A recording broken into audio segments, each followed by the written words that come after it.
সবাইকে স্বাগতম বন্ধুরা। আমরা এখন ব্রোকার কোটেক্সের ট্রেডিং প্ল্যাটফর্মে আছি। আজ আমরা একদম পরিষ্কার চার্টে ট্রেড করব। সাপোর্ট ও রেজিস্ট্যান্স লেভেল দেখে এন্ট্রি পয়েন্ট খুঁজব। এক্সপায়ারির সময় ৫ মিনিট এবং বেটের পরিমাণ $15। আগে ট্রেডিং সেশনটা কত ভালোই না ছিল, একেবারে দারুণ। চলুন দেখি আমাদের চার্টে কি হচ্ছে। ইউরো ব্রিটিশ পাউন্ড, আমরা সম্ভবত এখানে বাই ট্রেড ওপেন করতে পারি। এখানে আমাদের সাপোর্ট জোন। ইউরো ইয়েন আমি সেল নিম্নমুখী ট্রেড ওপেন করছি, কারণ এখানে সাইডওয়ে চ্যানেল এবং এটা সেই চ্যানেলের উপরে সীমা, তাই আমি সেল ট্রেড ওপেন করছি। ডলার ক্যানা এনজেড, আমরা এখানে সেল ট্রেড ওপেন করব, কারণ এখানে রেজিস্ট্যান্স জোন, প্রাইস নিচ থেকে এই জোনে এসেছে, তাই আমি রিভার্সাল ট্রেড ওপেন করছি। অস্ট্রেলিয়ান ডলার, এখানে সেল নিম্নমুখী ট্রেড ওপেন করছি। আমাদের রেজিস্ট্যান্স জোন আছে, সেই জোন থেকে রিভার্সাল ট্রেডও ওপেন করছি। অস্ট্রেলিয়ান ডলারেও একই রকম পরিস্থিতি। এখানেও আমরা যথারীতি রেজিস্ট্যান্স জোন থেকে ট্রেড ওপেন করছি। দেখা যাচ্ছে এই জোন আগেও স্পষ্টভাবে প্রাইসকে ঘুরিয়ে দিয়েছে, তাই এখনও সেল ট্রেড ওপেন করব। একই অবস্থা অস্ট্রেলিয়ান ইয়েনেও। এখানে একটা উল্লেখযোগ্যভাবে জোন আছে যেখানে প্রাইস রিয়্যাক্ট করেছে, তাই এখানেও সেল ট্রেড ওপেন করছি।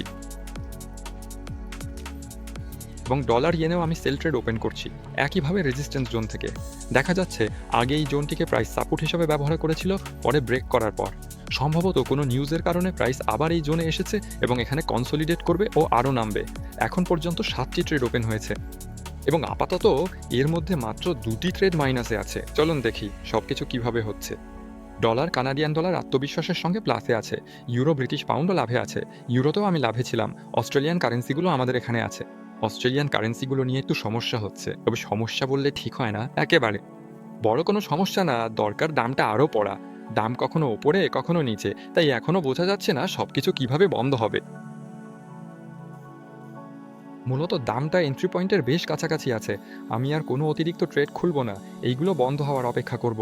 ভাবছি চলুন দেখি বড় টাইম ফ্রেমে আমাদের অবস্থা কেমন, দেখতে কেমন লাগছে। আসলে হ্যাঁ, এখানে আমাদের একটা ভালো লেভেল আছে। শ্যাডোগুলো দেখে মনে হচ্ছে সব শ্যাডো একই লেভেলে এসে ঠেকেছে। হ্যাঁ, সম্ভবত আরও একটা ট্রেড খোলার চেষ্টা করা যেতে পারে। এখানে আমাদের কি আছে? এখানে আমাদের শুধু একটা জোন আছে, হ্যাঁ বেশ চওড়া। চলুন এটাও ডুপ্লিকেট করি, কেন নমে। সম্ভবত সব ট্রেডই লাভে বন্ধ হবে। তবে না না, সময় হবে না, এখানে 1.5 মিনিটই বাকি আছে। তাই কিছু লসের ট্রেড থাকবেই। সম্ভবত দাম এত দ্রুত পড়ে যেতে পারবে না। ঠিক আছে, অস্ট্রেলিয়ান ডলার ইয়েন, আমি অতিরিক্ত ট্রেড খুলি নাই, এখানে সব ঠিক আছে, চিহ্ন আছে।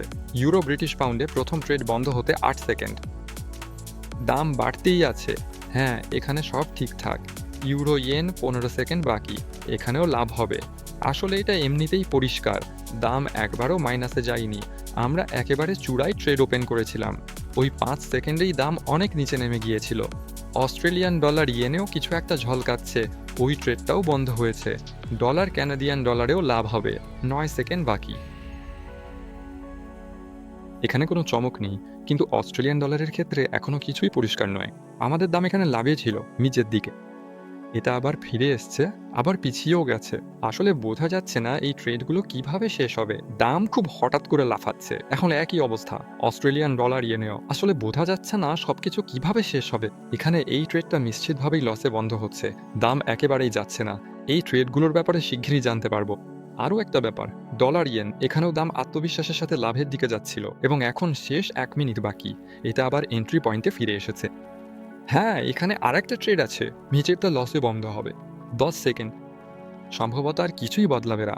আর সেই অনুযায়ী আমাদের স্ট্রেলের সিএনআর অবস্থা কি সেটা স্পষ্ট না। হ্যাঁ, এখানে লস আছে 12 সেকেন্ড। মূলত দাম লাভে আছে, কিন্তু ট্রেডটা নিজে লাভে বন্ধ হবে তো বোঝা যাচ্ছে না। মূলত 2 সেকেন্ড, হ্যাঁ মনে হচ্ছে এখানে লাভই হবে। দারুণ, তাহলে দেখা যাচ্ছে হ্যাঁ আছে, হ্যাঁ আরও কিছু ঝুঁকি আছে, এখানে কিছুই বোঝা যাচ্ছে না। একেবারে খুবই বিপজ্জনক অবস্থা। আর সময়ও একদমই নেই, একেবারে ভাগ্যের উপর নির্ভর। ভাগ্য ভালো হলে হবে, না হলে হবে না। 3 সেকেন্ড, হ্যাঁ এটাও লাভে বন্ধ হচ্ছে। আমার মনে হয় লাভ নিয়েই বেরোচ্ছি। এমনকি এই ট্রেডগুলো কিভাবে বন্ধ হয় সেটা নির্বিশেষেও। তবে অবশ্যই ভালো লাগতো যদি পূর্বাভাসটা ঠিক হতো আর সব ট্রেড লাভে বন্ধ হতো। এখানে উদাহরণস্বরূপ দাম বাড়তেই আছে, অথচ আমাদের ট্রেডটা কমার দিকে। এবং একই অবস্থা অস্ট্রেলিয়ান ডলারের ক্ষেত্রেও। এখানে 1.5 মিনিট বাকি, আর আসলে প্রতিটা অ্যাক্টিভেই 1.5 মিনিট করে বাকি। আর সময়ও একইভাবে ডুপ্লিকেট হয়েছে, সুতরাং ট্রেডগুলো একই সময় বন্ধ হবে।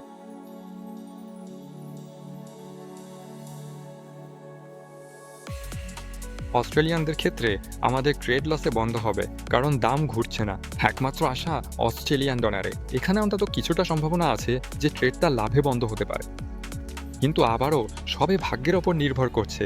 আর 5 সেকেন্ড না, লাভে বন্ধ হয়নি। আর অস্ট্রেলিয়ান ক্যানাডিয়ান ট্রেডটাও আমাদের লসে বন্ধ হচ্ছে। জ্যাক পে ট্রেড, 5টা ট্রেড লসে, 5টা ট্রেড প্রফিটে। হ্যাঁ, একেবারে সামান্যই লাভ হয়েছে, বলতে গেলে কয়েক পয়সা। এটাই ছিল আজকের কথা। ভিডিও দেখার জন্য সবাইকে ধন্যবাদ।